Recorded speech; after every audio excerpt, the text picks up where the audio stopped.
dilalui demi perjuangan.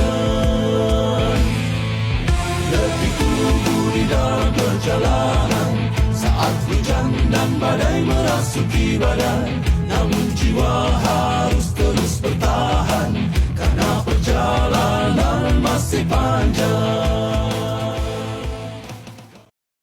Mohon maaf sebelumnya, kenalkan kami dari tim Dayjus Kota, Kang Soms dan Kang Awal. Insya Allah kami suka rutin berceramah di Kota, dan insya Allah kami tidak minta apa-apa dari kegiatan kami untuk meningkatkan kebaikan saja, insya Allah. Itu izinkan saya berbicara sedikit. Insya Allah kita sudah izin dari Mas Beda Bapak. Saudara semuanya, setiap diri kita pasti ingin ya menjadi pribadi yang menyenangkan atau pribadi yang disenangi orang lain. Kita tidak ingin menjadi pribadi atau orang yang dibenci ya, tidak dibenci orang lain. Nah, bagaimana cara supaya kita menjadi pribadi yang menyenangkan, disukai oleh Allah dan oleh makhluk-makhluknya? Ada 3 hal ya, kurang lebih dari sekian banyak. Apa saja itu?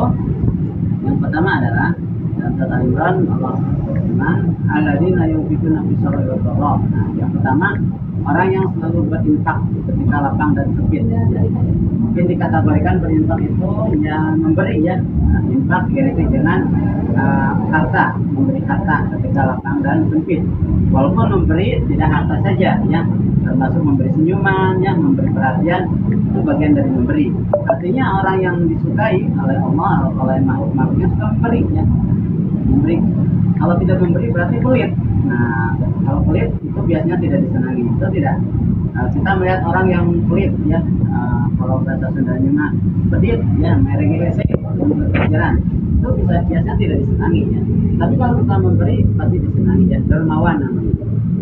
Termasuk senyuman ya. Orang yang jarang senyum, baik misalnya, itu kurang disenangi ya. Artinya dalam hidup ini, mari kita menjadi pribadi yang memberi ya. Insya Allah kita akan disenangi Allah dan makhluk-makhluknya. Termasuk senyum ya. Tapi semoga di akhir ke sedekah ya. Senyummu pada saudaramu ada sedekah. Artinya mirip infak sedekah ya.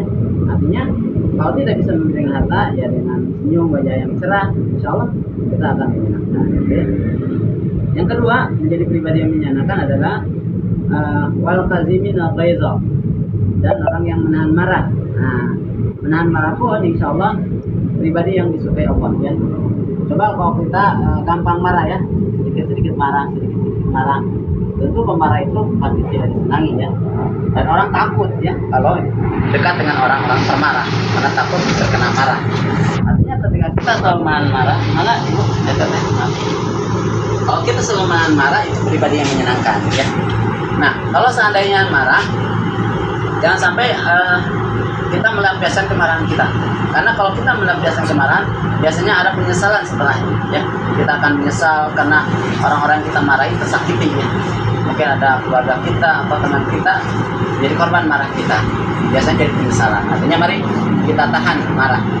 Kalau marah, kata Rasulullah, kalau berdiri duduk ya. Kalau duduk masih marah, berbaring ya. Kalau marah masih marah, berwudu. Kalau berwudu masih marah, mungkin berenang ya. Karena marah itu dari api ya.